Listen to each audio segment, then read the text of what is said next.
दोस्तों नमस्कार। आज का दिन ऐतिहासिक है क्योंकि वीरांगना रानी दुर्गावती ने आज के दिन बलिदान दिया था। मुगलों की सेना से लड़ते हुए उन्होंने अपने प्राणों का उत्सर्ग किया था। ये पूरी बुंदेलखंड और गोंडवाना की धरती उनके इस बलिदान को हमेशा याद रखेगी। दोस्तों, स्वाभिमान और सम्मान की लड़ाई में वीरों ने अपने प्राणों का उत्सर्ग किया और एक लंबी लड़ाई के बाद देश को स्वतंत्रता मिली। मुगलों से, अंग्रेजों से, सबसे युद्ध करते करते एक पीढ़ी दर पीढ़ी कई पीढ़ियां हमारी गुजर गई। आज हम स्वतंत्र भारत में हैं और खुली हवा में सांस ले रहे हैं। लोकतंत्र है हमारे यहाँ, सत्ता बन रही है, सत्ताओं की अपनी अपनी भागीदारी हो रही है। लेकिन दुर्भाग्य की बात कहें कि अगर अयोध्या में, उत्तर प्रदेश में राम मंदिर के दान पात्र के घोटाले की चर्चा होती है तो मन दुखी होता है।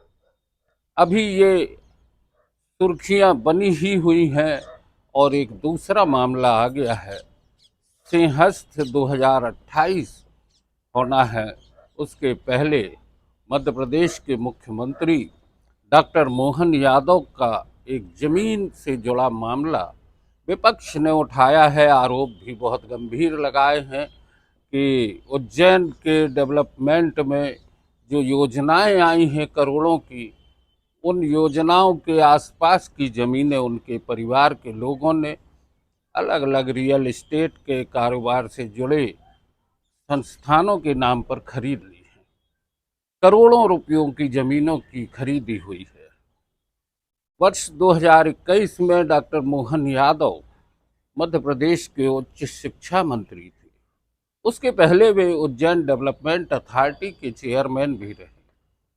लेकिन मुख्यमंत्री बनने के बाद और शिक्षा मंत्री के रहते हुए आज तक में जो उन्होंने जमीनों की खरीदी का एक रिकॉर्ड बनाया है, उसको लेके सवाल उठना लाजमी है।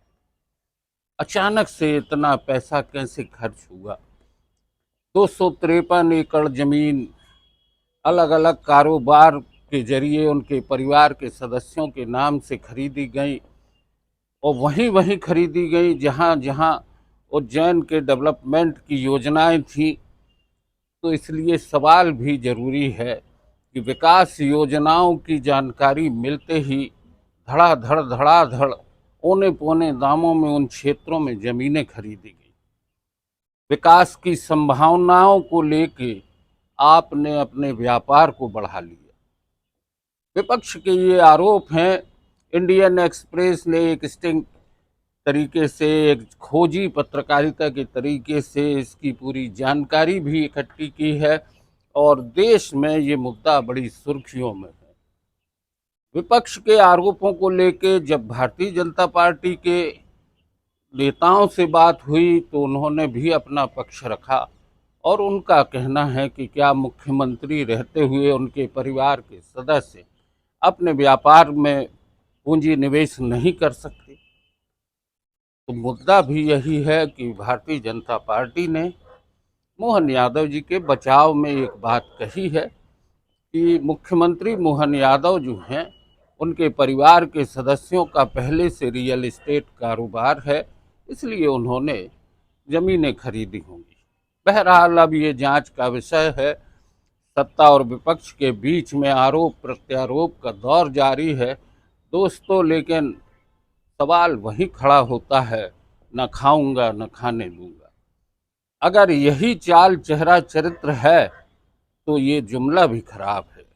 इसलिए कहीं न कहीं पूरी पारदर्शिता के साथ हम चाहेंगे कि हमारे प्रदेश के लोकप्रिय मुख्यमंत्री अपना पक्ष रखें ताकि आम जनता के बीच में जो उनकी छवि है वो स्पष्ट हो सके और विपक्ष ने जो आरोप लगाए हैं विपक्ष उन्हें साबित करे। जैसा कि उन्होंने कहा है, विपक्ष का कहना है कि इस पूरे मामले की जांच सुप्रीम कोर्ट के जस्टिस से कराई जाए, रिटायर्ड जज से कराई जाए, एक आयोग, एक समिति बनाई जाए। ये आयोगों और समितियों की जांच से उलझकर कहीं ऐसा ना हो ये मुद्दा भी कई वर्षों तक चलता रहे और बाद में फिर क्लीन चिट मिल जाए। आज की चर्चा यहीं तक।